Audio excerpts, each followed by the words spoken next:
Hi everyone, welcome to Project Salvation.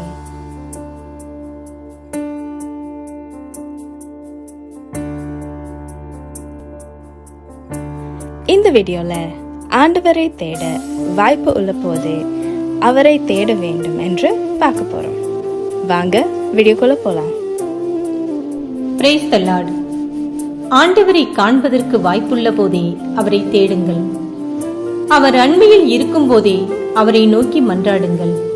எசாயா 55ஆம் அதிகாரம் 6வது இறைவசனம். அன்பு சகோதர சகோதரிகளே, நம் எல்லோருக்கும் தெரிந்த ஒரு சின்ன கதையை பற்றி கேட்போமா? வியாபாரி ஒருவர் தன் வியாபாரத்தின் நிமித்தமாக தொலைதூர நாட்டிற்கு கடல்வழி பயணம் செல்கிறார்.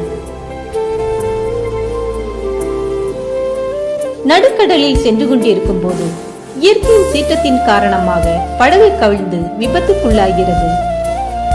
விபத்தில் இருந்து உயிர் பிழைத்த அவர் ஒரு தீவிற்கு வந்தடைகிறார்.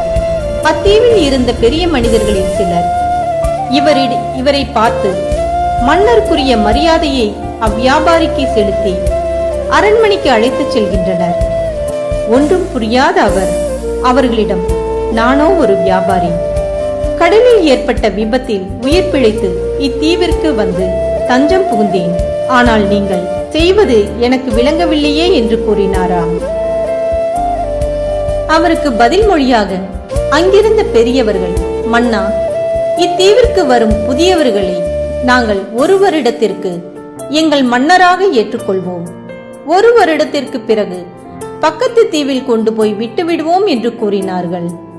இதை கேட்டு மகிழ்ந்த வியாபாரி ஒரு வருடத்திற்கு அரச சுகபோகங்களை அனுபவித்துக் கொள்ளலாம் என்று நினைத்து மகிழ்ந்தார்.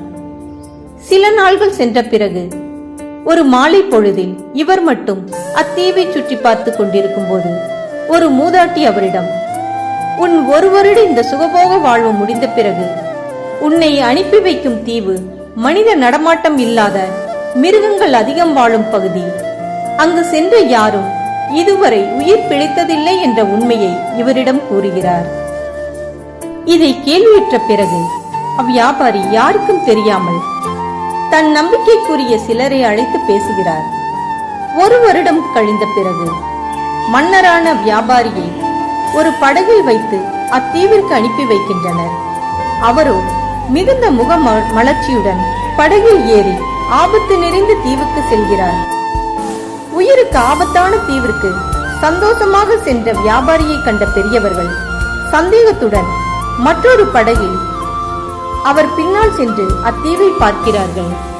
ஒரு வருடம் கழித்து தன் உயிருக்கு ஆபத்து வரும் என்று அறிந்த அவர் அந்த ஒரு வருட காலத்தில் தான் செல்ல போகும் அடர்ந்த காடுகள் நிறைந்த தீவை ஒரு பகுதியில் மிருகங்கள் வாழ ஏற்ற பகுதியாக விட்டுவிட்டு மற்ற பகுதியில் விவசாயம் நிறைந்த பகுதியாகவும் மக்கள் குடியிருப்புக்கு ஏற்ற பகுதியாகவும் தனக்கு ஒரு ராஜ்யத்தையும் ஏற்படுத்தி இருந்தார். எதிர்நோக்கு சிந்தனை நம் எல்லோருக்கும் தேவை. இந்த வாழ்க்கை யாருக்கும் நிரந்தரம் இல்லை. நாம் சென்று சேரும் இடமே நிரந்தரம். வெளியூர் சுற்றுப்பயணத்தை ஏற்பாடு செய்யும் நாம் போக்குவரத்து மற்றும் தங்கும் இடம் எல்லாவற்றையும் முன்னமே பதிவு செய்கிறோம். ஆனால் நம் வாழ்க்கை முடிவுக்கு பிறகு நாம் செல்லும் இடத்திற்கு நாம் வாழும்போதே நம்மை தயார்படுத்த வேண்டாமா? பாவத்தில் விழும் நாம் யாரும் இதை சிந்திப்பதில்லை. இந்த உலகத்தில் நாம் எழுதும் தேர்வு ஒன்று, நம் ஆண்டவராகிய இயேசு கிறிஸ்து வாழ்ந்து காட்டியபடி வாழ்ந்து நம் வாழ்விற்கு பிறகு அவரை முகமுகமாய் தரிசித்து கோடான கோடி தேவர்களோடு நாமும் சேர்ந்து அவரை மகிமைப்படுத்துவது. இல்லை என்றால் பாவத்தில் விழுந்து சாத்தானுடைய இல்லமாகிய நரகத்திற்கு செல்வது. இவ்விரண்டில் நாம் வாழும் வாழ்க்கையில் எவற்றுக்கு பயிற்சி எடுக்கப் போகிறோம்? இல்லை, இதை தவிர வேறு ஏதாவது வழி உள்ளதா? இவ்விரண்டை தவிர வேறு எதுவும் இல்லை. நிலையில்லா இவ்வுலகில் நாம் மேற்கொள்ளும் பயிற்சியே நிலையான இவ்விரண்டில் ஒன்றுக்கு நம்மை அழைத்துச் செல்லும். புத்திசாலி வியாபாரி எதிர்நோக்கு சிந்தனையுடன் தான் சென்று சேரும் இடத்தை ஆயத்தப்படுத்தியது போல் நாமும் நாம் சென்றும் சேரும் இடத்தை ஆயத்தப்படுத்த வாழும் போதே அவரை கண்டறிந்து தேவனுடைய பிள்ளைகளாக வாழ பயிற்சி எடுப்போம். தியானிப்போமா? அன்பு ஆண்டவரே, ஆண்டவரை காண்பதற்கு வாய்ப்புள்ள போதே அவரை தேடுங்கள் என்ற வாக்குத்தத்தத்தை எமக்கு அளித்த ஆண்டவரே, எங்கள் ஓட்டத்தை முடிக்கும் இறுதி நேரம் வரை எங்கள் இலக்கு எது என்று முடிவெடுக்கும் சுதந்திரத்தை நீர் எமக்கு வழங்கி இருக்கிறீர். ஆனால் எங்களது ஓட்டம் எப்பொழுது முடிவடையும் என்பதை நீர் மட்டுமே அறிந்திருக்கிறீர்.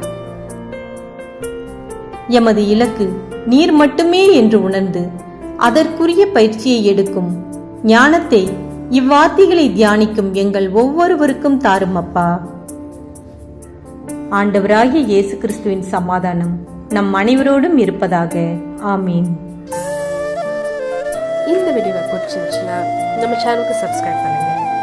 இயேசுப்பாவின் கையை பிடிச்சிட்டு இந்த ரட்சிப்பின் பாதையில் செல்வோம். God bless you.